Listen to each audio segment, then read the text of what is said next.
Stylias Dionysis, vous êtes guide ici en Grèce, je vous trouve à Delphes. Vous connaissez bien sûr cette civilisation, vous connaissez bien aussi les Grecs et la Grèce qui est votre pays. Aujourd'hui, comment est-ce que vous sentez le pays?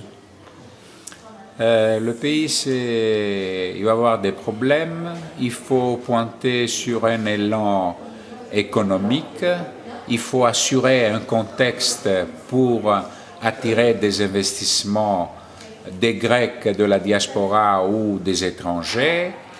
Et il faut bien sûr assurer les investissements à bref et à long terme pour avoir un succès. Est-ce que vous pensez que cette histoire du pays, la philosophie dont elle est porteuse, la science, que entre autres vous essayez de transmettre aux élèves que vous rencontrez sur différents sites, est-ce que tout cela, ça peut aider les Grecs aujourd'hui, cette histoire? Oui, si on connaît un petit peu les choses au fond, et si nos hommes politiques ils vont approfondir sur ces sujets avec leurs experts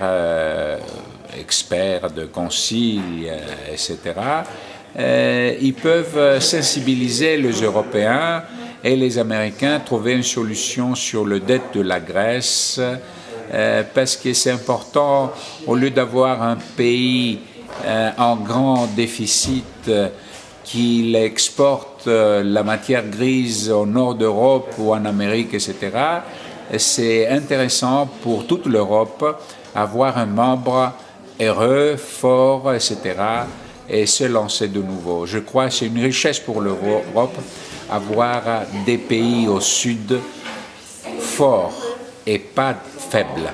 Oui, mais aujourd'hui, la Grèce est un petit pays. Alors bien sûr, elle a toute cette culture qui est un petit peu la mère de l'Europe, mais c'est un petit pays face